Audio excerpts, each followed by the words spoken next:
अस्सलाम वालेकुम। आज की वीडियो में मैं आपके साथ शेयर करूंगी हैवी साइज ट्राउज़र की कटिंग। बहुत ही आसान तरीके से हम खद्दर फैब्रिक पे ट्राउज़र कटिंग करेंगे। फैब्रिक को हमने प्रेस करके 4 फोल्ड में रख लिया है और साइड की किनारी निकालने के लिए यहाँ पे हमने एक लाइन ड्रॉ कर ली है। अब हम ट्राउज़र की कटिंग स्टार्ट करेंगे तो सबसे पहले हमने नेफे की फोल्डिंग के लिए 2 इंचेस में मार्किंग करनी है। कुछ लोग नेफे की फोल्डिंग 2.5 इंचेस पे करते हैं, जो कि बहुत ज्यादा हो जाता है क्योंकि इलास्टिक हमारा जो है वो चौड़ाई में ज्यादा से ज्यादा 1.25 इंच तक होता है। तो 2 इंच जो नेफे की फोल्डिंग होती है वो इनफ रहती है। लाइन को स्ट्रेट कर लेंगे। अब यहाँ पे देखें, हमने जब मार्किंग करनी होती है तो ये मार्किंग हमारे हिप साइज के अकॉर्डिंग होती है। हिप साइज हमारा 48 है। 4th पार्ट इसका 12 इंचेस बनेगा, जिसमें हम 2 इंच लूजिंग ऐड करेंगे। तो ये हमने 14 इंचेस पे मार्किंग की है। हैवी साइज के लिए ट्राउजर की कटिंग कर रहे हैं तो आसन की मार्किंग हैवी साइज की कम होती है। कुछ लोग हैवी साइज समझ के आसन की मार्किंग बहुत ज्यादा कर देते हैं, जिससे पांचा ऊपर की तरफ खिंचता है। यहाँ पे मैं 13 इंचेस आसन रख रही हूँ, जो हमारा फ्रंट का आसन है, क्योंकि हैवी साइज का हमेशा बैक का आसन बढ़ाते हैं, फ्रंट का आसन हैवी साइज का छोटा होता है। पेट का उभार होने की वजह से हमेशा जो है फ्रंट से ट्राउजर नीचे की तरफ सरकता है। तो कभी भी आपने फ्रंट पार्ट का जो आसन है उसको ज्यादा लंबा नहीं रखना। अब जो हमने मार्किंग की है उसको हम एक बॉक्स की शेप दे देंगे। तो यहाँ पे देखें, हमने एक बॉक्स ड्रॉ कर लिया है। अब इस पे हमने फ्रंट आसन के क्रॉच की गोलाई बनाएंगे। तो आपने जब भी क्रॉच की गोलाई बनानी है उसको बहुत ज्यादा डीप नहीं लेके जाना, इससे भी आपका आसन जो है वो खिंचेगा और आसन फटने का खतरा होता है। 2 इंचेस पे हमने क्रॉच बढ़ाया है। हमारे फ्रंट पार्ट की मार्किंग जो है यहाँ पे मैंने बहुत ही इजी तरीके में आपको करके दिखाई है। बहुत ही आसान तरीके से आज आपको ट्राउजर की कटिंग बताऊंगी। अब हमारा जो नेफा है उसकी फोल्डिंग का मार्जिन छोड़ते हुए नीचे की तरफ हमने ट्राउजर की लंबाई लेनी है। तो ट्राउजर की लंबाई मैं यहाँ पे 37 इंचेस रख रही हूँ। इस लाइन को हम स्ट्रेट कर देंगे। हेल्दी लोगों के साथ अक्सर ये मसला होता है कि जब भी वो पैंट ट्राउजर पहनते हैं तो ट्राउजर घुटने से बहुत ही तंग होता है और नमाज के दौरान बिल्कुल भी कंफर्टेबल फील नहीं होता, ट्राउजर में खिंचाव आता है। तो आपने आज के इस मेथड के साथ ट्राउजर की कटिंग करनी है, बिल्कुल भी आपका ट्राउजर खिंचाव नहीं करेगा। अब हमने लेंथ के अकॉर्डिंग इस शेप को रखने के बाद डबल फोल्ड कर लेना है। तो ये हमारे ट्राउजर का मिड पॉइंट आ जाएगा। इस मार्किंग को हमने बिल्कुल स्ट्रेट कर लेना है। स्केल के साथ और विदाउट स्केल दोनों तरह से मैं आपको कटिंग करना बताऊंगी, तो आपने वीडियो को फुल वॉच करना है, स्किप बिल्कुल भी नहीं करना। मिड पॉइंट पे मार्किंग करने के बाद लाइन को स्ट्रेट कर देंगे और अब ये जो हमारी आसन वाली लाइन आ रही है इसको हमने नीचे की तरफ बिल्कुल सीधा कर लेना है। अब जो हमने क्रॉच की मार्किंग की है इस मार्किंग को तिरछे में इस पॉइंट के साथ मिलाना है। आपने वीडियो पे फोकस रखना है। तो ये देखें, इस तरह से हमारी ये जो है वो मार्किंग हो जाएगी। तो ये हमारी थाइज की मार्किंग होती है जो हमारे ट्राउजर का मिड पॉइंट आता है। तो यहाँ साइड से मैं 2 इंच का मार्जिन छोड़ूंगी। अब यहाँ पे जो मैंने मार्किंग की है इसको हमने स्ट्रेट स्केल के साथ इस मार्किंग को ये ऊपर वाली मार्किंग के साथ मिलाना है। तो यहाँ पे कर्व स्केल यूज करने की बिल्कुल भी जरूरत नहीं है। अगर आप एक कंफर्टेबल ट्राउजर बनाना चाहते हैं तो यहाँ पे आपने बिल्कुल स्ट्रेट स्केल ही यूज करना है। तो देखें, हमारी शेप जो है वो साइड से कुछ इस तरह से हो जाएगी। अब हमने पांचा रखना है, तो इस लाइन से आगे हम पांचे के लिए मार्किंग करेंगे। मैं 8 इंचेस पे पांचा रख रही हूँ। पांचा आप अपनी चॉइस के अकॉर्डिंग भी रख सकते हैं। अब हमने पांचे की मार्किंग करने के बाद यहाँ पे अगर आप चाहें तो अपने हाथ से ही शेप बना सकते हैं, चाहें तो आप इस तरह से स्ट्रेट स्केल लेके तो इसकी मदद से इन दोनों मार्क्स को आपस में मिला दीजिए, पांचे की मार्किंग को और ये हमारी थाइस की मार्किंग को हम इस तरह से आपस में मिला देंगे। तो ये बहुत ही कंफर्टेबल सा ट्राउजर हमारा बन के रेडी होगा। अब यहाँ पे मैं आपको कर्व स्केल भी रख के दिखाऊंगी कि कर्व स्केल के साथ जब हम मार्किंग करेंगे तो यहाँ पे कितना डिफरेंस आता है। कोई खास डिफरेंस तो नहीं आएगा, लेकिन फिर भी कर्व स्केल के साथ जो है वो थाइस वाला पॉइंट जो है थोड़ा सा हमारा टाइट होगा। उसकी शेप हमारी कुछ इस तरह से बनेगी, ये आप देख सकते हैं। अगर आप थाइस से अपना ट्राउजर लूज चाहते हैं तो आपने स्ट्रेट स्केल यूज कर लेना है। अगर आपको थाइस से थोड़ी सी शेप चाहिए तो आप कर्व स्केल यूज कर लीजिए। अब साइड से देखें, मैं कर्व स्केल रख के दिखाऊंगी तो ये बिल्कुल वही मार्किंग आएगी जो हमने स्ट्रेट स्केल से की है। अगर आपकी थाइज हैवी है तो फिर आपने ये जो कर्व स्केल है इसको इस शेप में रख के तो मार्किंग करनी है। तो आपकी जो थाइज वाला एरिया है वो थोड़ा और खुला हो जाएगा। तो ये थी जी हमारे ट्राउजर की फ्रंट पार्ट की कटिंग। अब हम नीचे से जो है वो मार्जिन छोड़ेंगे। मार्जिन आप अगर बहुत ज्यादा नहीं छोड़ना चाहते तो आप 1.5 से 2 इंच रख लीजिए। मैं यहाँ पे 3 इंच रखूंगी। अब ये जो हमारी साइड की लाइन है इसको हम बिल्कुल स्ट्रेट नीचे की तरफ खींचेंगे। इसमें हमने बिल्कुल भी कर्व नहीं देना, इसको सीधा रखना है। और जो पांचे वाली साइड की हमारी लाइन है, अगर आपका 8 इंच पांचा है तो नीचे की आपने मार्किंग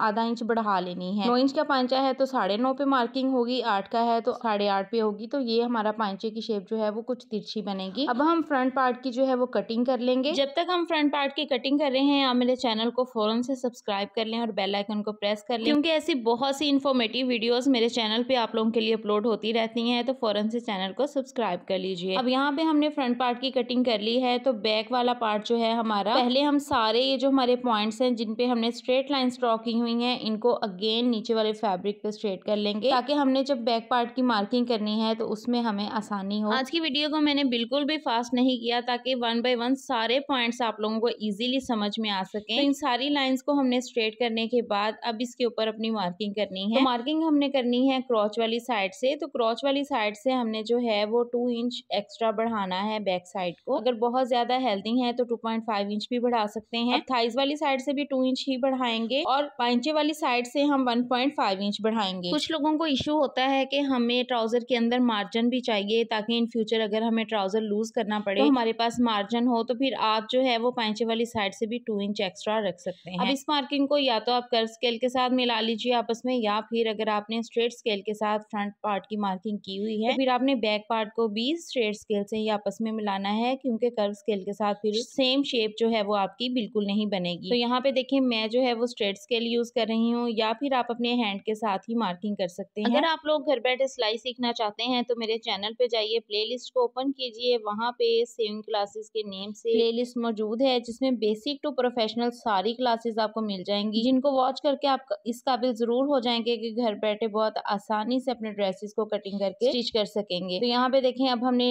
जो हमारे ट्राउजर का नीचे का पार्ट है उसकी मार्किंग हमारी हो चुकी है। पांचे की भी मार्किंग आपने थोड़ी सी तिरछी ही करनी है। अब ऊपर वाली साइड से हम 2 इंच एक्स्ट्रा बढ़ा के रखेंगे और आसन हमने जो है वो 3 इंच बढ़ाया है, इसलिए कि जो हैवी साइज होता है ना उसका फ्रंट का आसन कम होता है और बैक का आसन जो है वो हमेशा ज्यादा बढ़ा के रखते हैं, क्योंकि उठने बैठने से जो है ना वो फिर बैक से आसन जब खिसकता है ना तो फिर आपकी बॉडी नजर नहीं आती। अब यहाँ पे देखिए इस लाइन को भी हमने स्ट्रेट कर देना है और इस लाइन को भी हमने तिरछे में इस तरह से आपस में मिला देना है। अब हमने क्रॉच के लिए गुलाई देनी है, तो बैक की गुलाई भी आपने बहुत लाइट सी देनी है, इसको डीप नहीं करना। तो यहाँ पे हमारे ट्राउजर की जो फुली मार्किंग है वो हो चुकी है, इसको अब हम कटिंग कर लेंगे। ट्राउजर की अब हम कटिंग कर लेंगे। तो जिन लोगों को ट्राउजर की कंप्लीट स्टिचिंग नहीं आती, ट्राउजर की क्रीज नहीं बनानी आती, तो आपने इस वीडियो के एंड पर मेरी दूसरी वीडियो को वॉच करना है जिसका थंबनेल मैं आपके साथ शेयर कर रही हूँ। इस वीडियो में मैंने बॉक्स ट्राउजर की कटिंग बताई है और साथ ही साथ सारी स्टिचिंग का मेथड भी बताया है कि एक प्रोफेशनल ट्राउजर स्टिच कैसे होता है। और जिन लोगों के साथ ये इशू होता है कि उनके ट्राउजर का पांचा ऊपर की तरफ उठता है, घुटने निकलते हैं, तो इस वीडियो में आपको तमाम ट्राउजर के मसाइल का हल मिल जाएगा। इस वीडियो को भी मैं एंड स्क्रीन पे लगा दूंगी। जैसे ही इस वीडियो का एंड होगा तो तमाम इन वीडियोस के लिंक आपको मिल जाएंगे, जिनको ओपन करके आप अच्छे तरीके से ट्राउजर की कटिंग को समझ सकते हैं और ट्राउजर के सारे मसाइल भी आपको जो है वो समझ में आ जाएंगे। तो यहाँ पे देखिए हमने ट्राउजर की अपनी कटिंग जो है उसको कंप्लीट कर लिया है। तो ये थी आज की हमारी वीडियो। आई होप कि आपको वीडियो समझ में आ गई होगी। अगर कोई पॉइंट आपको समझ में ना आया हो तो आप कमेंट सेक्शन में मुझे लाजमी पूछिएगा। मिलते हैं नेक्स्ट वीडियो में। अपना बहुत सारा ख्याल रखिएगा, दुआ में याद रखिएगा। अल्लाह हाफिज़।